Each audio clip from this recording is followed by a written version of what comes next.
Sahabat Shalom, malam ini kita akan membahas tentang pemuridan atau sikap cara berpikir seorang murid. Nah, bagian yang paling penting dari cara berpikir adalah yang sering menjadi pertentangan adalah cara berpikir orang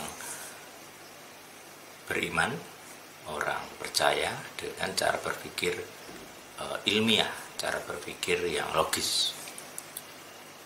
Jadi kalau kita lihat orang ateis akan menganggap orang agamis, orang beriman itu tidak logis, kalau terutama karena mereka mengandalkan sains, ilmu pengetahuan dengan bukti-bukti ilmiah dan cara berpikir ilmiah. Seperti itu. Jadi itu tantangan yang kita hadapi gitu. Nah, kali ini kita akan membahas tentang cara berpikir orang percaya, orang beriman seharusnya bagaimana terhadap pandemi COVID-19. Mari kita memulai dan mari menyimaknya. Ada beberapa poin yang perlu kita bahas dari cara berpikir tentang pandemi gitu ya. Jadi sudah menuliskan beberapa fenomena yang saya amati gitu. Jadi yang pertama adalah orang Kristen malu ketahuan kena COVID-19. Misalnya ada keluarga yang mati, malu. Apalagi pendeta ya. Jadi terutama para pendeta sangat-sangat malu kayaknya ya. Tetapi ini juga bukan masalah orang Kristen saja, artinya banyak orang yang malu di luar yang beragama lain juga sama, karena beranggapan kalau kena COVID berarti tidak dilindungi oleh Tuhannya, tidak beriman, imannya tidak punya kuasa dan lain-lain. Jadi orang merasa tertuduh. Bahkan kalau dari kalangan Kristen sendiri sampai ditutup-tutupi gitu ya, gereja-gereja yang di awal pandemi Maret April 2020 klaster gereja itu ada yang malu untuk terbuka bagi kepada negara, tidak mau cerita, sehingga akhirnya jadilah klaster gereja tanpa sadar bunuh banyak orang di jemaat itu, ada pendetanya mati. Jadi begitu para pendeta mati bertumbangan kena COVID, orang jadi bertanya, ini Yesus pun tidak bisa menyembuhkan gitu, karena hamba-hambanya juga mati gitu. Jadi orang banyak terguncang gitu ya. Yang awalnya pede gitu, wah saya pasti dilindungi Tuhan, saya pasti aman gitu, tapi ternyata enggak, itu malah kena gitu ya. Dia yang kena terus meninggal dan sebagainya. Jadi itu pertanyaan yang sulit dijawab kalau kita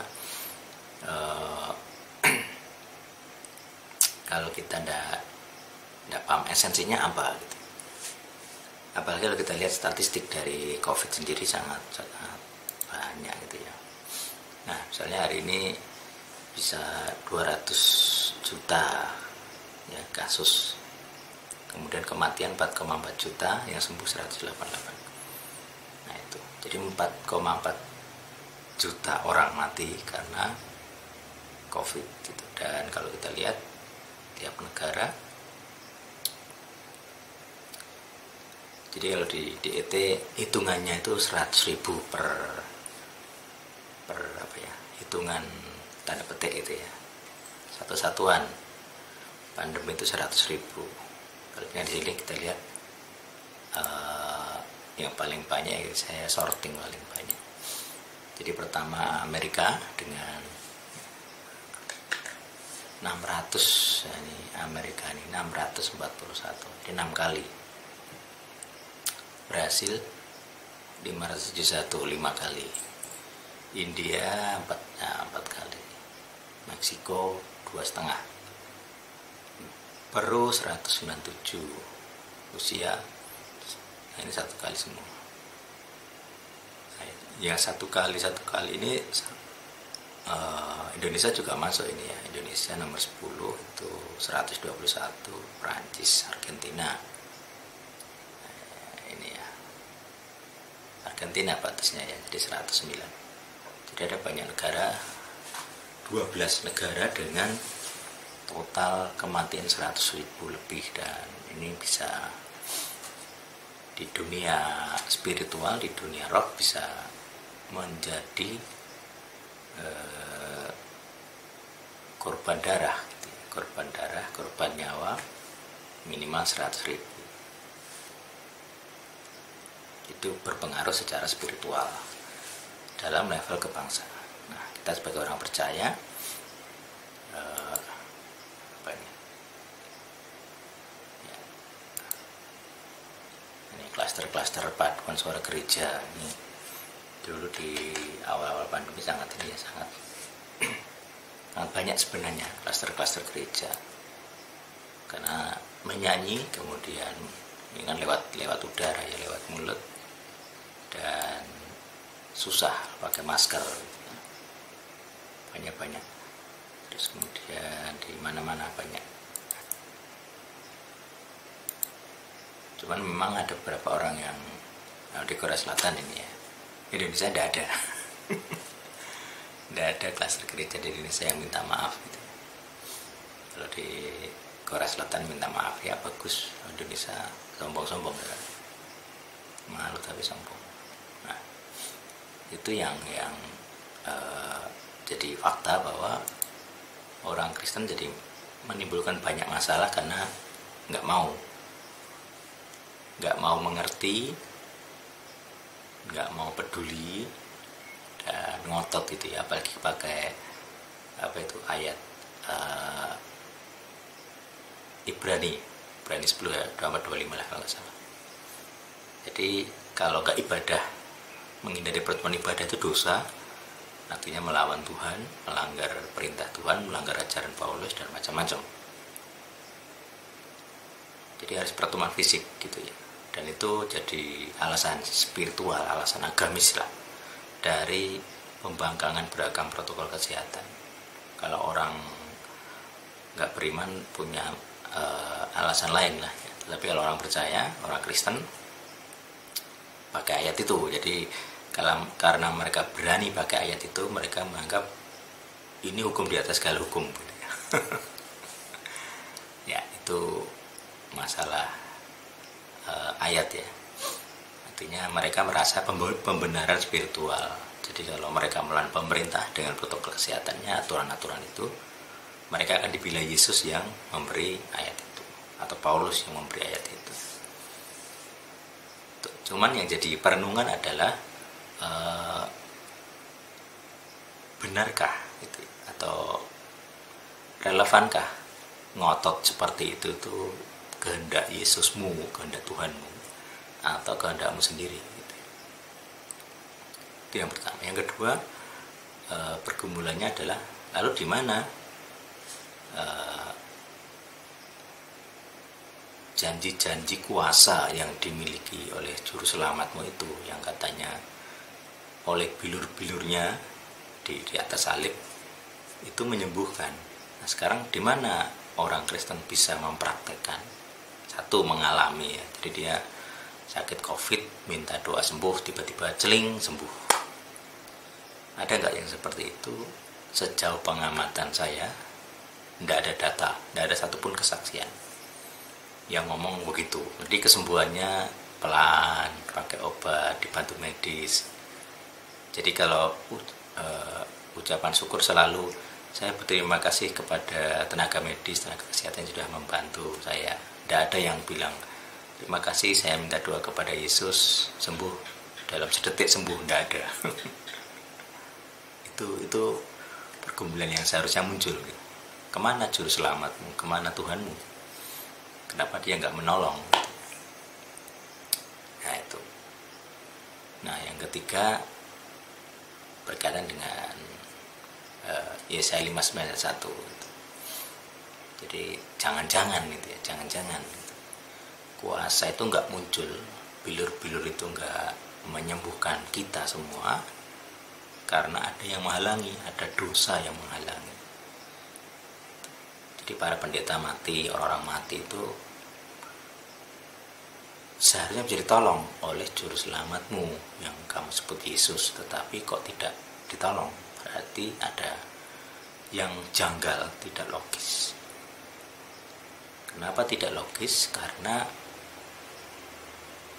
kalau kamu berasumsi, percaya, sangat-sangat yakin, 100% beriman bahwa kuasa darah salib atau ya perjanjian salib itu sungguh-sungguh menebus, yang ditebus itu rohmu saja, jiwamu saja, atau tubuhmu juga. Kalau orang percaya yakin ya, penebusan itu berkaitan dengan dosa, artinya kalau kamu mati masuk surga. Nah sekarang ada nggak penebusan itu juga jasmani ya? Yang katanya tadi oleh bilur-bilurnya, oleh bilur-bilur salib, tubuh jasmani Yesus. Ini makanya tubuh jasmani Yesus. Nah ini nggak cocok dengan orang-orang yang yakin Yesus itu cuma bayangan, gnostis terutamanya. Jadi Yesus jasmani, Yesus roh itu beda. Nah, itu nggak percaya seperti itu. Kalau dia nulis tubuh jasmani, ya jasmani. Berarti ketika dia dilukai secara jasmani itu menebus. Konsepnya kan menebus siapa? Menebus tubuh jasmani kita. Makanya dikatakan oleh bilur-bilurnya, oleh bilur-bilurku Yesus, kamu sembuh. Sembuh itu ya jasmani kok, enggak kok rohani saja. Jasmani itu yang ini di pertanyaan kunci gitu.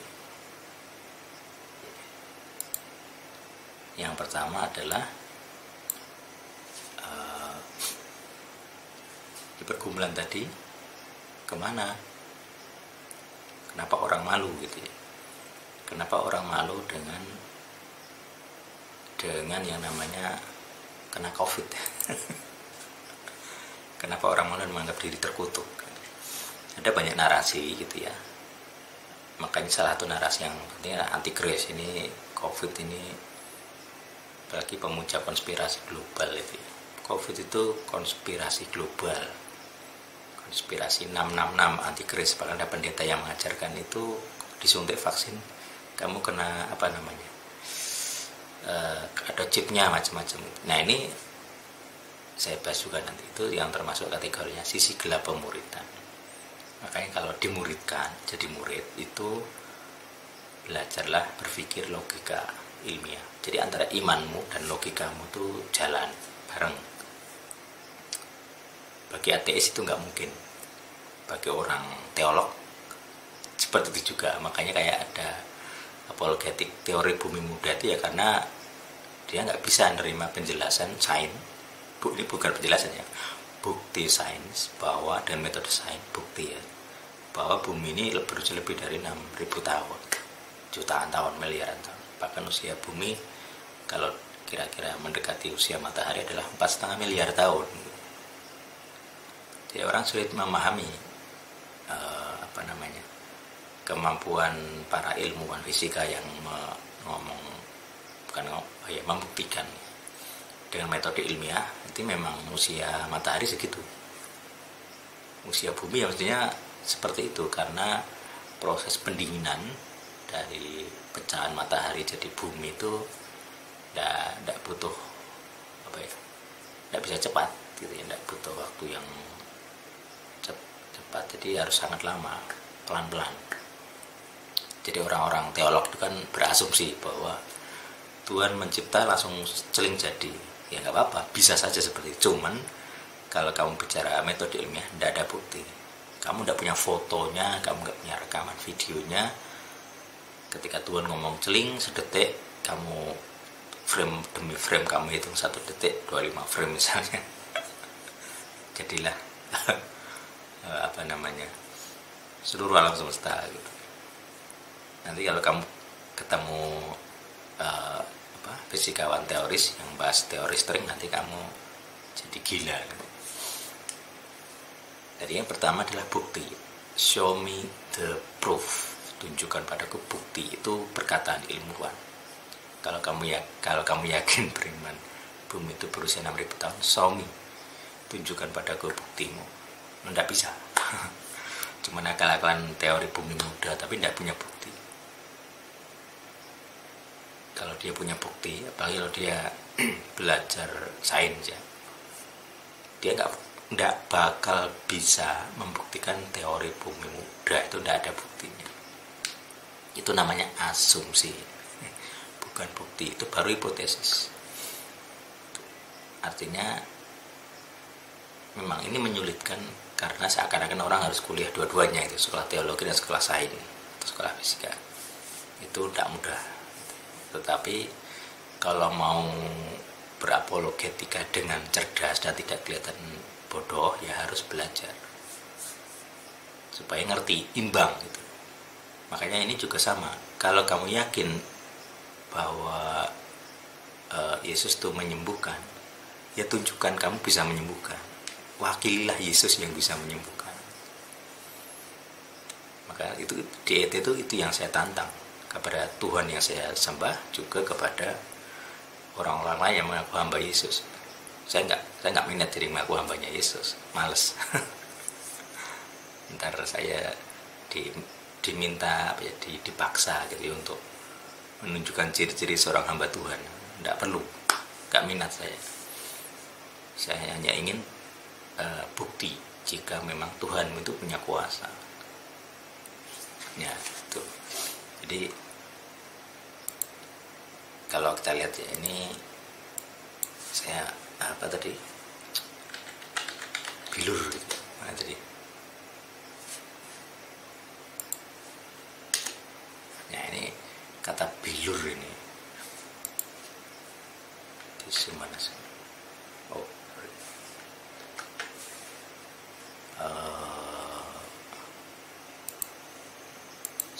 sum ya, ini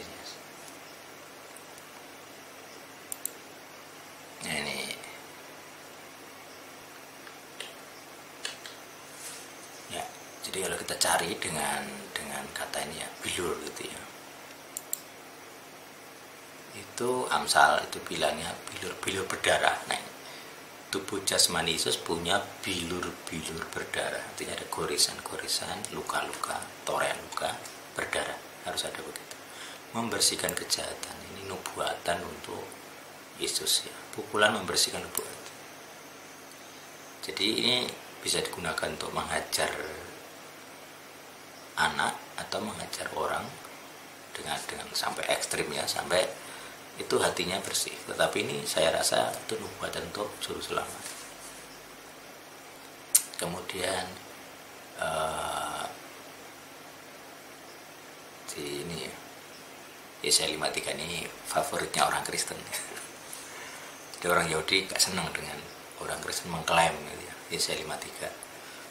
Tapi orang Kristen sangat semangat Pak mengklaim ini.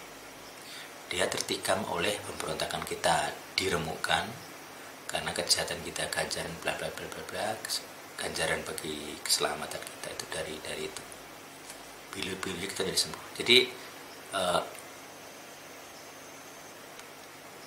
ini ya, bilur-bilurnya oleh bilur-bilurnya kamu telah sembuh.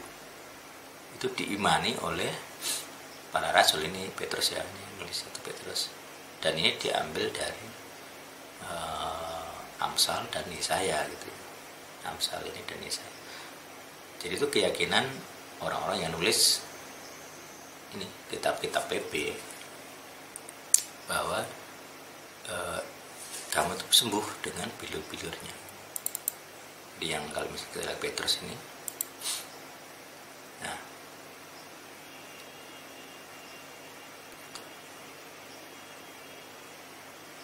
ini sembuh apa? Jasmani atau yang lain? Nah, itu bisa nanti studi kata. Tapi kalau saya sendiri meyakini juga bahwa ini tidak mungkin, ini kalau hanya sembuh saja tanpa maksud jasmani ya agak aneh, karena sembuh itu ada banyak si penyakitnya, ada banyak maksudnya. Penyakit roh, jadi spiritual ya sakit. Kalau spiritual sakit itu ateis, itu contoh, artinya dia sudah tidak mungkin melihat kehadiran sosok Tuhan di dalam kehidupan. Itu spiritualnya sakit. Jadi di dalam personalnya, kalau istilah itu nesamahnya.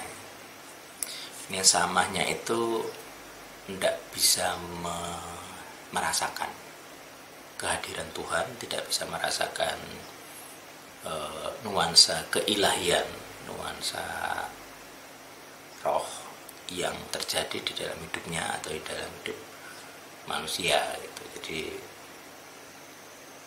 bisa dikatakan spiritualnya sakit. Kemudian sakit spiritual yang lain adalah dia merasakan adanya sosok ilahi gitu ya. Cuman dia nggak tahu ini sosok ilahi yang benar itu yang mana, maka dia menganut yang dia suka gitu. Kalau dia melihat bintang itu dianggap berpengaruh ke hidupnya, yaitu Tuhannya bintang-bintang ya. Kalau dia pakai simbol benda langit, kalau istilahnya untuk orang di Perjanjian Lama atau kitab Tanak, itu penyembahan kepada Elohim jamak dalam wujud benda langit. Nah, itu Saba sama Yim, tentara langit. Jadi istilah tentara langit itu ya bintang-bintang, bulan, pokoknya benda langit, meteor. Jadi kalau nyembah bulan, makanya muncul dewa-dewi atau ilah-ilah yang menggunakan simbol bulan gitu. Atau juga ilah-ilah Tuhan, para Tuhan yang disembah yang menggunakan simbol bintang.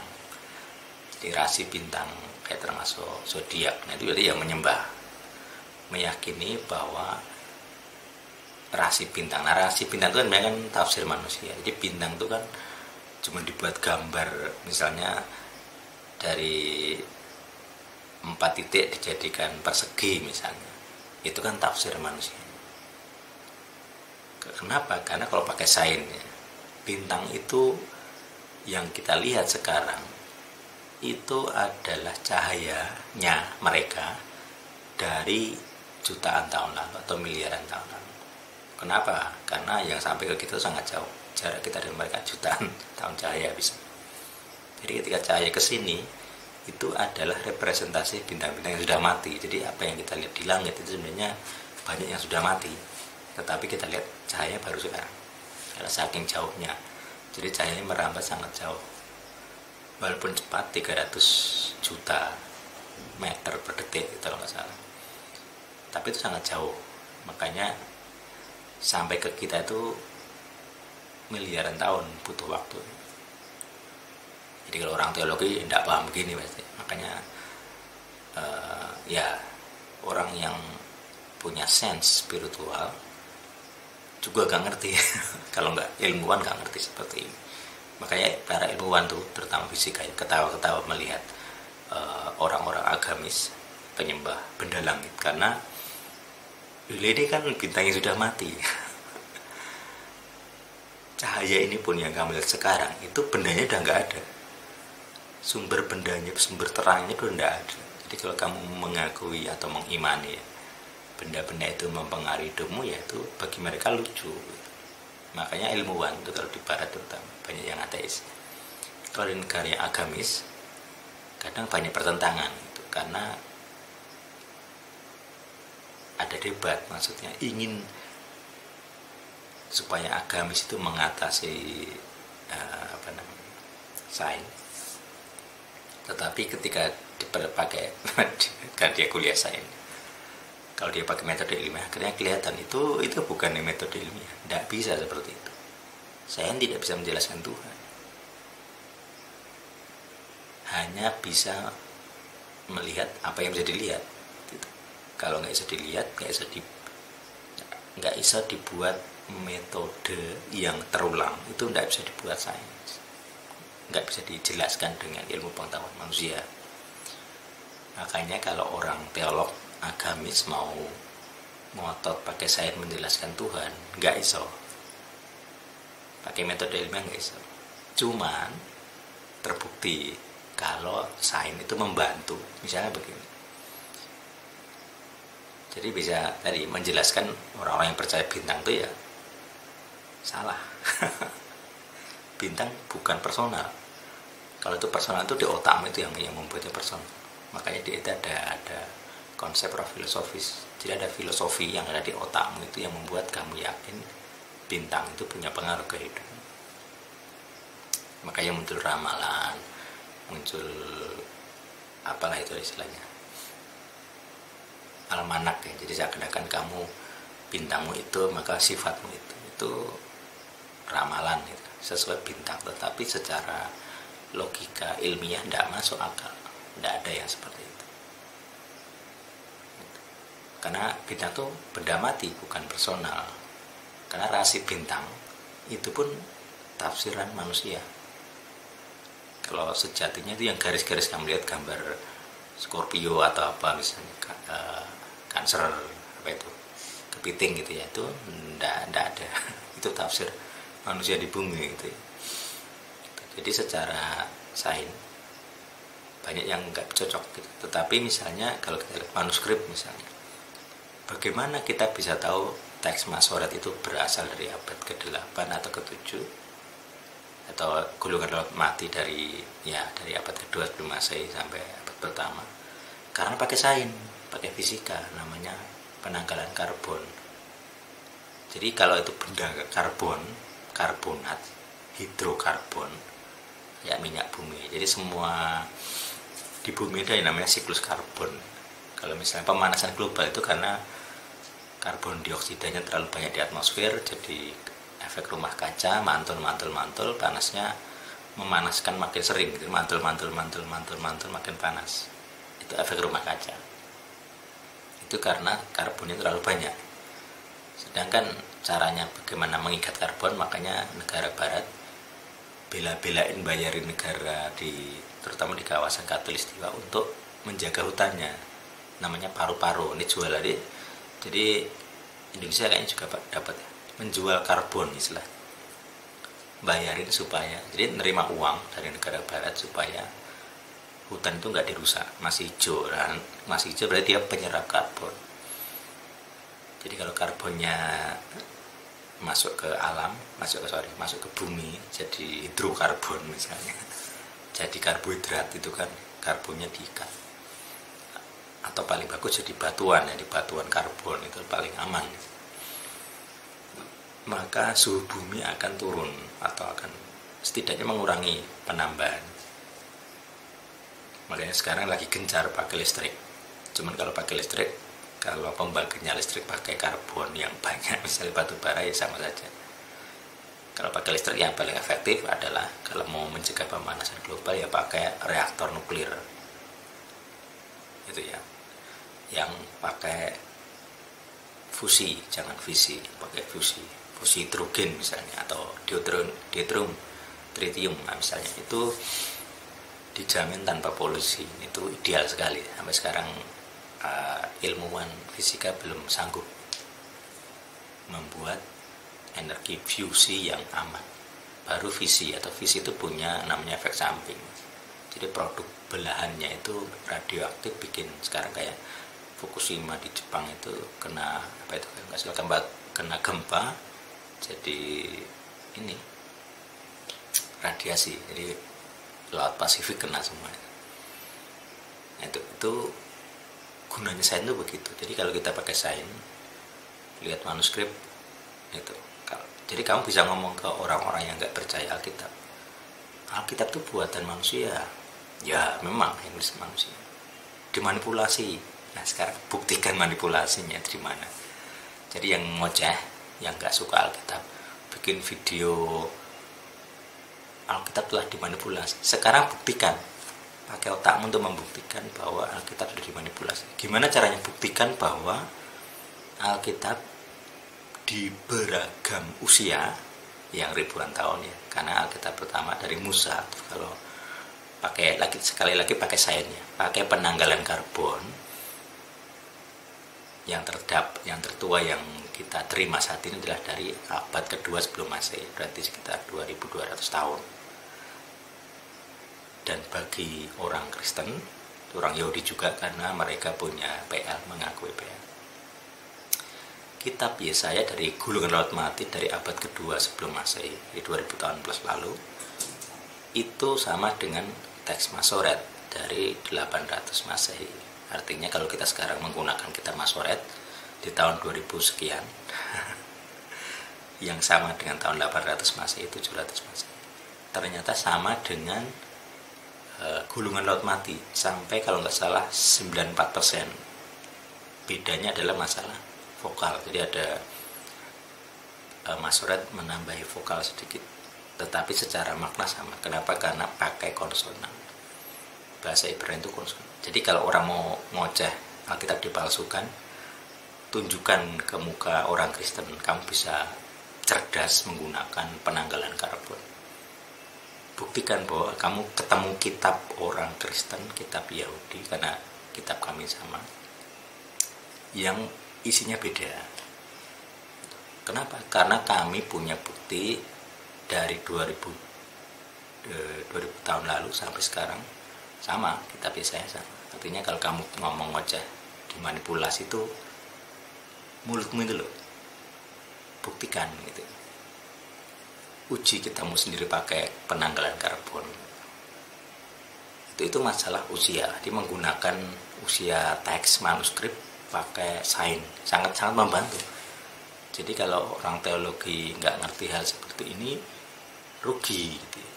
Makanya di ET ini saya harapkan orang belajar berpikir ilmiah, mengetahui secara ilmiah. Kalau enggak ya kasihan, kamu nanti ditertawakan oleh para ilmuwan. Kamu mau bersaksi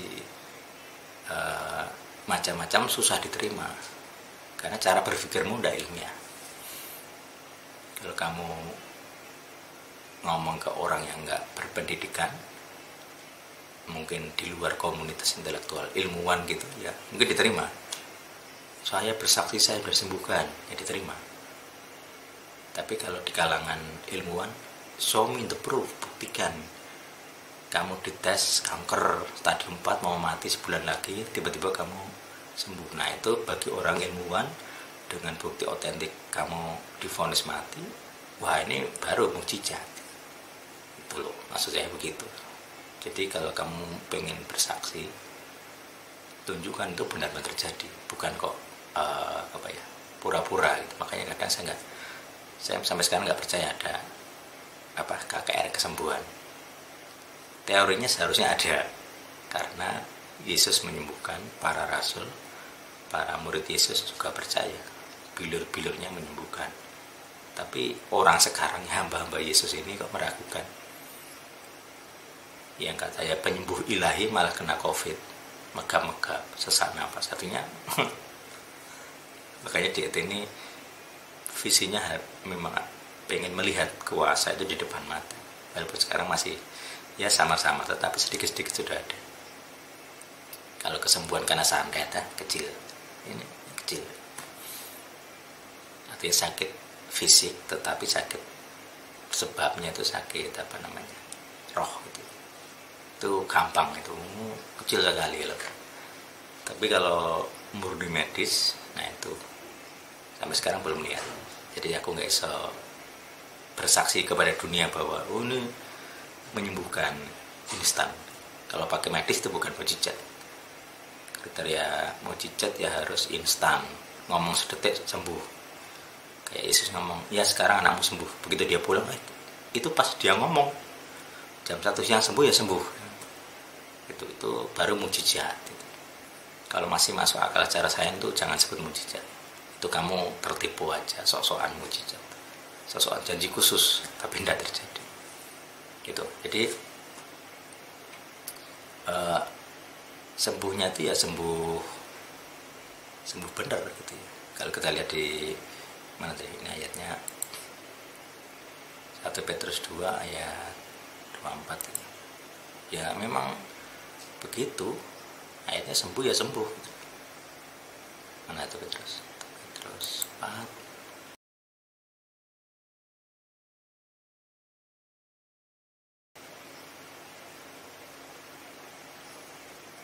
sama sih, jadi sembuhnya sembuh.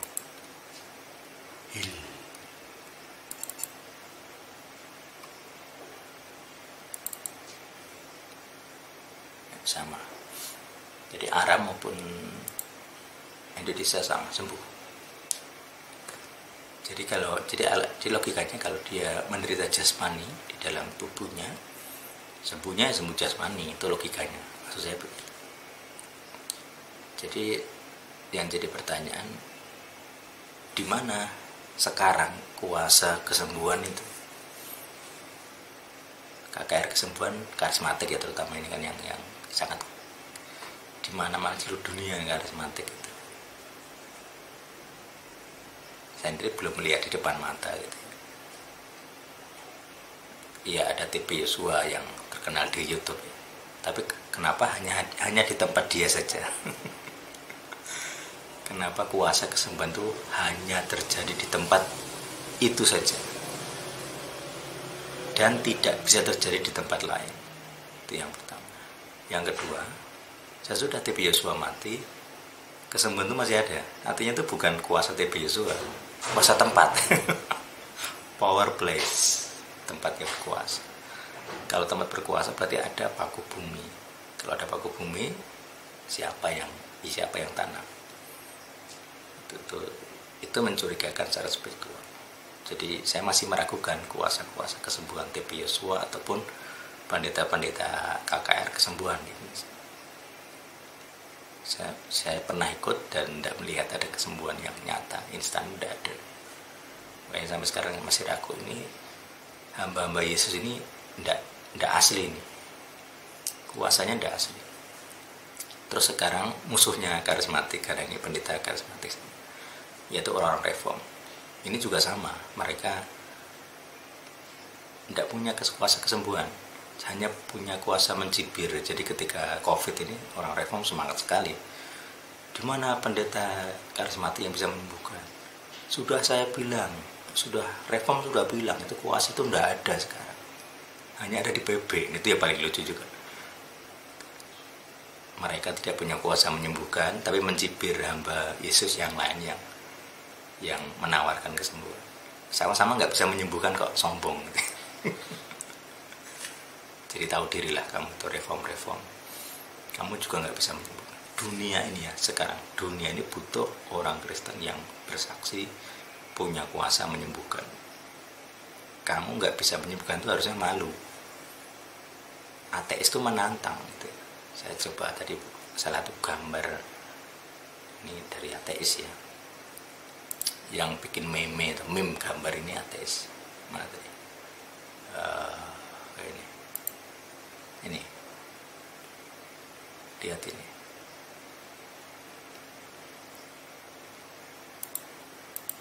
Jadi ateis itu bikin sindiran gitu. Ini saya ambil dari halamannya orang ateis di Facebook. Jadi dia menyindir begini, God, Tuhan meletakkan tumor pada tubuh seorang anak berusia 6 tahun sebagai bagian dari rencananya. Makanya orang Kristen kalau ngomong, oh kamu sakit itu rencana Tuhan, tuh orang ateis ngakak-ngakak, tertawa. Kemudian ketika dokter mengoperasi tumor dan sembuh, kemudian Tuhannya kan diam, bungkam. Dokter merusak rencanaku, begitu orang ateis begitu. Ini ateis yang ngomong, itu pemikiran orang ateis. Kamu sebagai orang Kristen malah cuman ya menertawakan sesamamu, hamba Yesus, tapi kamu sendiri nggak punya solusi. Karismatik nggak punya solusi kesembuhan ilahi, reform apalagi, cuman bisa mencibir gitu ya. Daripada reform mencibir pendeta karismatik yang nggak bisa menyembuhkan dengan KKR kesembuhan, ya kamu punya kuasa dong. Tunjukkan kepada saya lah, kepada dunia. Saya mewakili dunia yang meminta pertanggungjawaban. Tunjukkan Yesus reform, Yesus ala reform itu punya kuasa menyembuhkan. Biar jemaat reform itu banyak gitu. Jadi kalau kamu nggak senang orang karismatik, jemaatnya banyak, itu tunjukkan kuasa. Mereka banyak karena mereka punya pengalaman, kuasa sembuh gitu ya. Dalam versi mereka, kamu tidak punya, makanya jemaatmu sedikit. Kamu hanya menawarkan pemikiran, teori. Tapi hidupmu sendiri nggak bisa jadi terang, nggak bisa bersaksi. Kamu kalau ngomong ayat mana tadi? ayatnya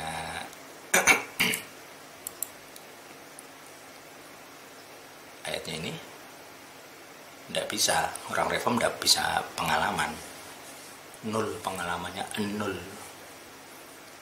Jadi kalau kamu orang beriman tetapi doktrinmu nggak punya kuasa menyembuhkan, ya orang ketawa. Apalagi di kitab menuliskan begitu.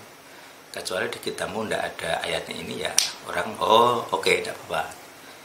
Tetapi kalau orang ngerti di ayat kitabmu ada bilur-bilurnya kamu bisa sembuh, tetapi kamu sebagai wakilnya, hambanya tidak bisa mewujudkan ayat kitabmu, ya orang ketawa. Di mana Tuhanmu? Di mana Yesusmu? Yang katamu bisa menyembuhkan, kok aku nggak sembuh? Itu tantangan dari dunia. Makanya cara berpikir orang Kristen itu ya harus ini, logikamu itu harus jalan. Ayatnya seperti itu, tuh lihat di depan 1 Petrus 2:24. Tetapi kok kamu tidak bisa membuktikan, antara kamu kurang beriman, tidak punya kuasa, atau Yesusmu itu memang hanya karangan pikiran penulisnya, karangan Petrus yang ngomong bilir-bilirnya udah sembuh. Artinya buktikan di depan mata dunia gitu ya, di depan mata ateis itu. Buatlah mujizat, tunjukkan bahwa kamu punya Tuhan. Itu tantangan saya kepada orang, ya seluruh orang Kristen lah, yang ngaku Kristen. Kalau nggak Kristen saya nggak peduli. Kalau Kristen ya show me, buktikan kepada ET lah. Entah kamu pendeta atau bukan, tunjukkan kepadaku Yesusmu menyembuhkan. Nah itu tantangan saya. Ini ateis yang nantang sebenarnya. Walaupun saya bukan ateis, tapi saya juga menantang. Aku pengen lihat, kamu hamba Yesus sanggup nggak membuktikan kitab-kitab yang kamu percaya gitu. Itu cara berpikir ilmiah itu begitu. Ayatnya ngomong gitu kok nggak terbukti, berarti ada yang salah. Nah, teori saya adalah ini. Jadi ini teori yang selalu saya pakai di ET ya. Berarti ada namanya Yesaya nih, Yesayahu.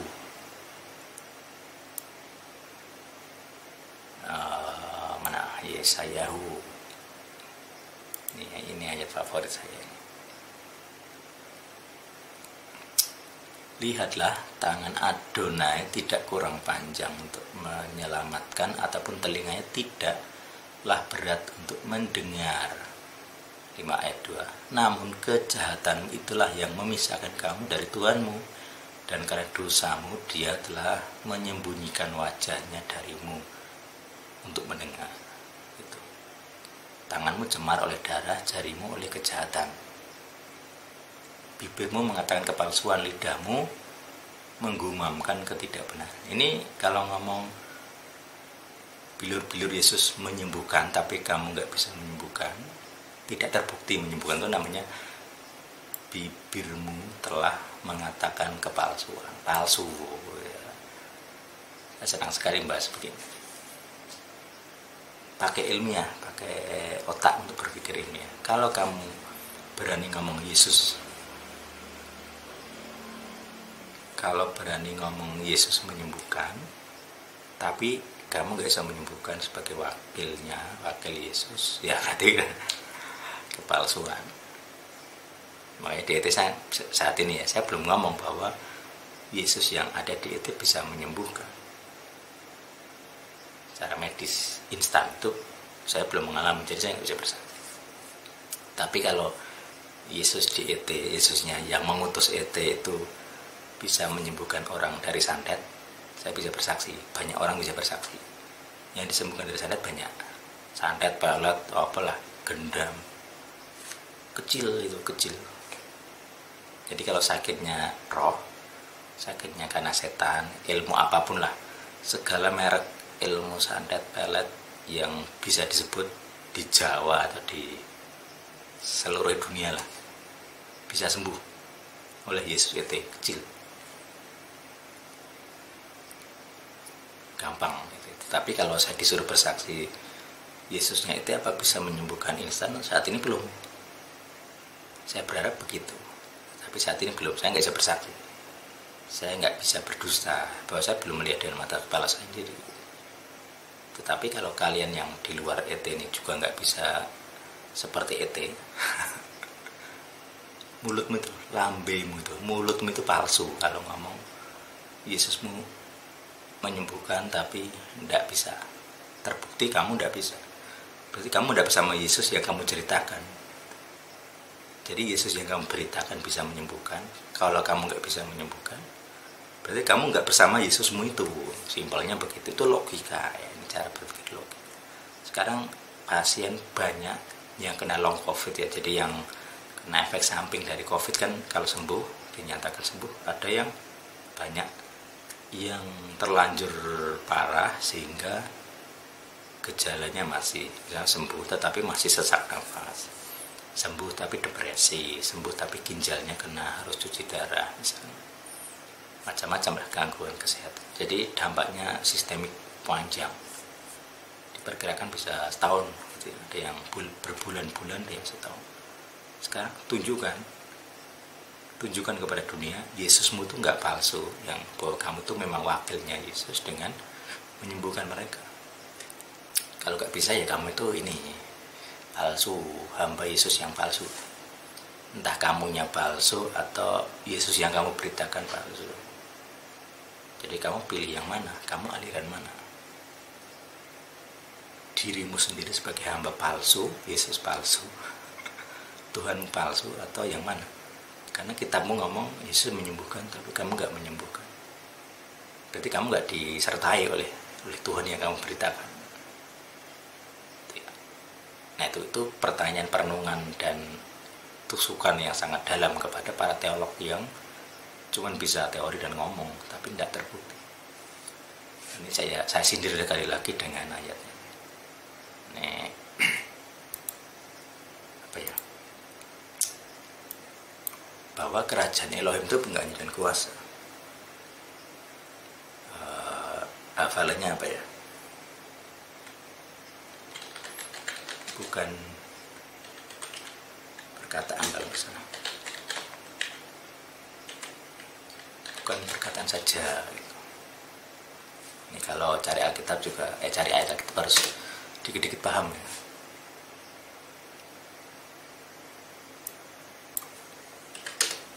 Bukan perkataan. Oh ini 1 Korintus 4:20.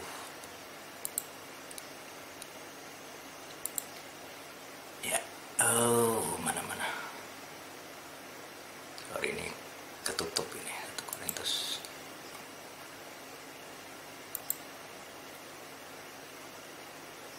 Nah ini yang nulis kitabmu sendiri mana tadi? Nah ini saya copy aja biar gede ini. Kalau teolog yang cuma bisa ngomong itu perlu ditegur dengan ayat ini gitu ya. Mereka pintar debat, pintar ngomong gitu, tapi tidak punya kuasa gitu. Nah, ini. Saya copy di sini.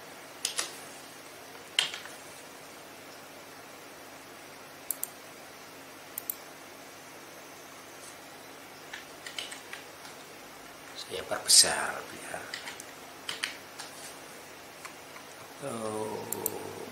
font berapa yang kelihatan 40. Nah,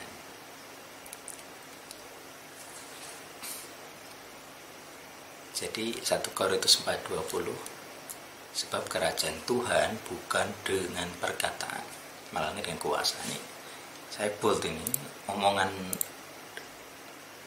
omongan mulutmu itu punya kuasa enggak? Nah ini kalau mulutmu nggak punya kuasa ya ngapain kamu ngoceh tentang Alkitab?